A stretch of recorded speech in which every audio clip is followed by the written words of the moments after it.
Hey guys, Naila di sini. Jadi menurut aku, belajar sebuah bahasa itu nggak cuma sekedar mendapatkan teori terus dipelajari. Menurut aku, untuk bisa belajar, untuk bisa fasih dalam sebuah bahasa itu, kamu harus menjadikan itu sebagai lifestyle. Menurut aku ada 3 faktor penting yang bisa diimplementasikan ke hidup kamu untuk bisa fasih dalam sebuah bahasa. Satu adalah mindset. Dan mindset ini bisa dibagi menjadi 2, niat dan cara pandang. Sebelum mulai apapun, sebelum mulai kerja, mulai berdoa, atau mulai puasa dan lain-lain gitu, kamu pasti harus ada niat kan? Kamu harus tahu alasan kenapa kamu melakukan ini. You have to know your why. You have to know how this would fit in your bigger life goals. You have to see how this fits in the bigger picture. Niat kamu itu harus jelas untuk belajar bahasa Inggris karena ini adalah hal yang akan selalu membuat kamu konsisten dan gak nyerah untuk melakukan hal ini. Pasti akan terjadi kamu tuh tiba-tiba males dan gak mood untuk belajar bahasa ini. Aduh males belajar ngapain gitu. Tapi kalau kamu ada niat yang lebih besar, itu akan bikin kamu selalu berusaha untuk mencapai niat itu gitu. Misalnya contoh alasan kamu untuk belajar bahasa Inggris adalah supaya bisa kerja di luar negeri. Kalau misalnya kamu sepengen itu untuk bisa kerja di luar negeri dan mempunyai skill bahasa Inggris yang tinggi adalah prerequisite untuk mencapai goal itu akan bikin kamu selalu semangat untuk bisa selalu berusaha dalam bahasa Inggris. Kalau misalnya tiba-tiba kamu malas belajar bahasa Inggris, tapi kalau gue malas, gue nggak bakal bisa tinggal ke luar negeri gitu. Jadi menurutku itu adalah pentingnya niat atau alasan yang kuat. Ini adalah hal yang aku sering katakan di video sebelumnya, itu adalah cara pandang terhadap bahasa Inggris. Seringkali orang itu melihat bahasa Inggris itu sebagai pelajaran atau seni yang harus disempurnakan gitu. Instead, you should see English as a tool that is used to communicate. Kamu harus melihat bahasa Inggris sebagai alat yang akan kamu pakai untuk berkomunikasi. Karena dengan begini, kamu itu jadi lebih less nervous, kamu nggak bakal segugup itu untuk bisa belajar, untuk bisa to make mistakes. Karena kalau kamu pikirnya sebagai pelajaran, kamu tuh akan mikir, aduh pelajaran harus dinilai. Kalau misalnya nilai gue jelek, berarti gue nggak pinter gitu misalnya. Dan ini adalah cara pandang yang tidak benar. Jadi lihatlah sebagai alat untuk berkomunikasi, bukan sebagai pelajaran atau seni yang harus disempurnakan. Faktor kedua adalah lingkungan. Jadi untuk bisa berbahasa Inggris, lingkungan kamu itu harus satu, immersive dan positif. Jadi lingkungan yang immersive itu maksudnya apa? Beberapa video sebelumnya aku bilang bahwa bayi atau balita itu bisa fasih untuk berbahasa Inggris tanpa harus mempelajari grammar karena faktor lingkungan. Dia itu di-immerse dalam lingkungan bahasa Inggris. Keluarganya berbahasa Inggris, ayah ibunya berbahasa Inggris, kakak adiknya berbahasa Inggris. Jadi itulah dia mulai terbiasa dengan suara-suara bahasa Inggris yang benar gitu.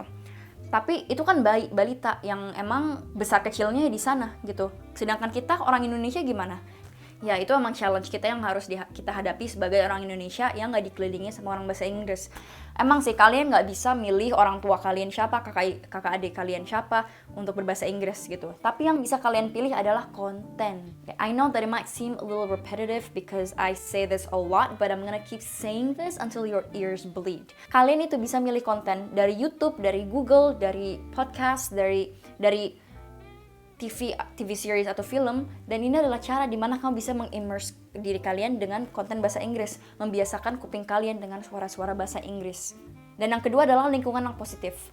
Ini juga adalah salah satu hambatan atau challenge yang kita harus hadapi sebagai orang Indonesia, karena banyak banget orang-orang Indonesia yang suka nyinyir ke kalian kalau kalian pengen meningkatkan bahasa Inggris kalian. Maka dari itu yang bisa aku rekomendasikan adalah carilah lingkungan yang berbahasa Inggris online, kayak forum bahasa Inggris atau chatroom berbahasa Inggris online, atau berinteraksi dengan orang yang di komen YouTube pakai bahasa Inggris, apapun itu. Carilah lingkungan yang positif dan yang mendukung kalian berbahasa Inggris.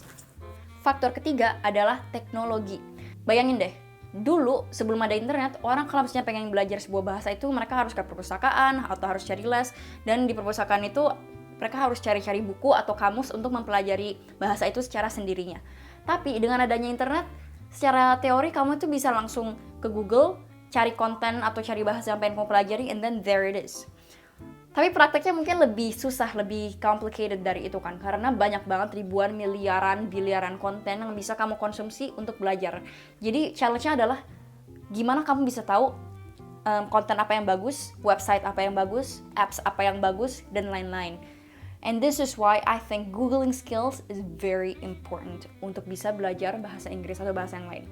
Jadi kalian harus tahu diri, apa sih level gue, apa yang gue suka.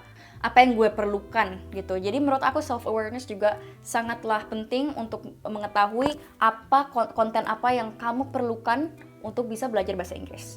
And this is why janganlah underestimate atau meremehkan the power of googling skills. With all these 3 factors in mind, inilah alasan kenapa aku membuat online course ini. Jadi online course yang aku buat, yang baru launching tanggal 26 kemarin by the way, ini prinsipnya adalah learning how to learn English. Karena kalau misalnya kamu learning the materials, tapi kamu nggak tahu cara belajar, itu akan, it's not gonna bring you far. Kamu dapat materi, tapi kamu nggak tahu cara efektif belajar dengan materi yang diberikan ini. Gimana kamu bisa membentuk mindset, gimana kamu bisa membentuk lingkungan, gimana kamu bisa mendapatkan konten yang sesuai untuk kamu, dan dari konten ini apa yang kamu bisa lakukan untuk memaksimalkan pembelajaran bahasa Inggris kamu secara sendiri, secara otodidak. Di YouTube aku nih, aku ngasih kamu materi grammar atau materi apa bahasa Inggrisnya, kata-kata bahasa Inggris dan lain-lain gitu. Tapi kamu nggak tahu gimana cara menerapkan. Jadi online course ini adalah cara dimana kamu bisa belajar untuk memakai materi-materi yang kamu dapatkan di seluruh internet, di YouTube channel aku atau di YouTube channel orang lain atau di film dan lain-lain gitu. It's basically how to get the most out of these English content that you find to learn English. Karena cuman hanya dengan mengkonsumsi konten aja itu nggak cukup, kalian harus ada strateginya untuk bisa mempelajari bahasa Inggris dari konten-konten tersebut. And that is the idea behind the online course that I made.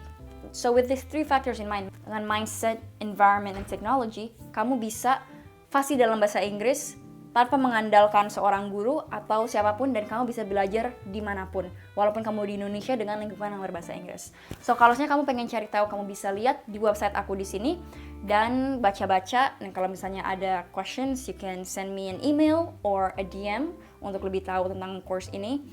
Jadi itu aja video buat minggu ini. Semoga kalian suka dan belajar hal baru, dan kita akan ketemu lagi minggu depan. Until then, you have a good day and bye-bye.